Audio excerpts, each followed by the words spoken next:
Welcome to another JournalNow.com high school football video playoff edition. I'm Joe Serrera, and I'm joined today by Glenn Bobcats head coach, Antwon Stevenson. Coach Stevenson, thank you for joining us.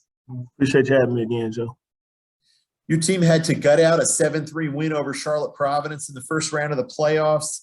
What went well in that game for your team? What didn't? What went well, we got to win. Just a lot of offensively, just a lot of mishaps, man. Just we'll gain 7-8 yards on first down, then we'll have a mishap, whether it's a bad snap or a false start or a drop ball or whatever the case may be. And that was just redundant in the first half. It got a little hectic. But yeah, like I said again, at least we got out of there with the win. How do you fix those little things? I mean, I know that's the most frustrating thing in the world for coaches. It's one thing to get out schemed or for the other team to just have better players, but when it's the little stuff like that and you're doing it to yourself, how do you fix that? I just had to tell the guys, man, just take a deep breath, man. And when playoff football is an entirely different atmosphere, an entirely different animal, man. It just everything is the magnitude of it is just taken to another level. So I think it was first game jitters.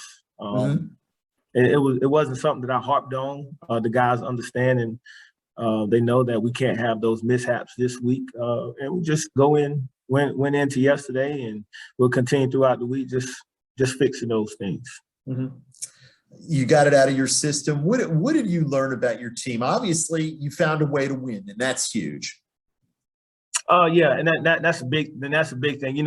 Offensively, we've been putting up points all year, and for us to be able to gut out a 7-3 win says a lot about the team and the senior leadership that we have. Sometimes defense got to lean on the offense. Sometimes the offense got to lean on the defense. But they do understand that it takes all three phases of the game for us to win, especially the deeper and deeper we go into the playoffs. Mm-hmm. Speaking of the playoffs and the first week, wasn't a great week for the Triad in general. A lot of teams got beat in the first round. Were you surprised so many teams got knocked out? Kind of. I mean, it's playoff. It's 4A West is a juggernaut in itself. Right. And you can't look at records and say, hey, this team is 6-4 or 5-5 or 7-3, whatever the case may be. And when we say as coaches, you throw all the records out of the window once playoffs comes around. You got to throw all the records out of the window. Because again, everybody's gonna pull out all the tricks and everything to try to win the game, and I think that's what happened. But I mean, no slight to the ones that lost in the first round. Mm-hmm. The people called an upset, and no slight to the ones that did win. So yeah, man, it's just playoff football.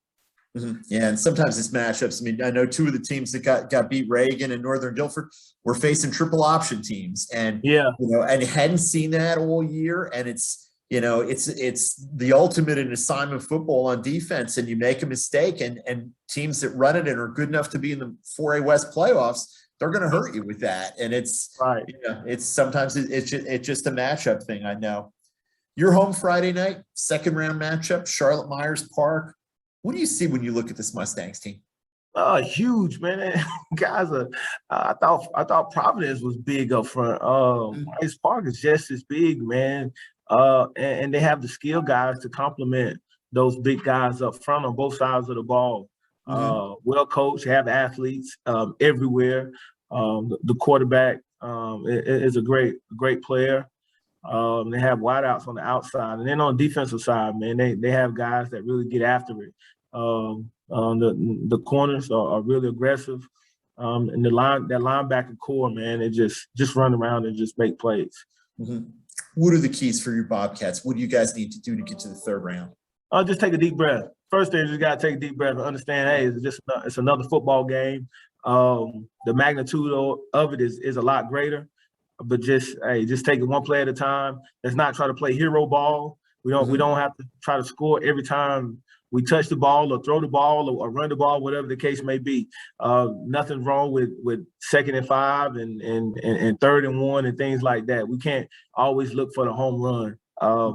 And I think defensively, we just keep doing what we're doing defensively, and we'll be fine. That sounds good. Well, we wish you and your Bobcats nothing but luck Friday night against Myers Park and hopefully going forward in the playoffs. Thanks again for taking the time. I appreciate you, Joe.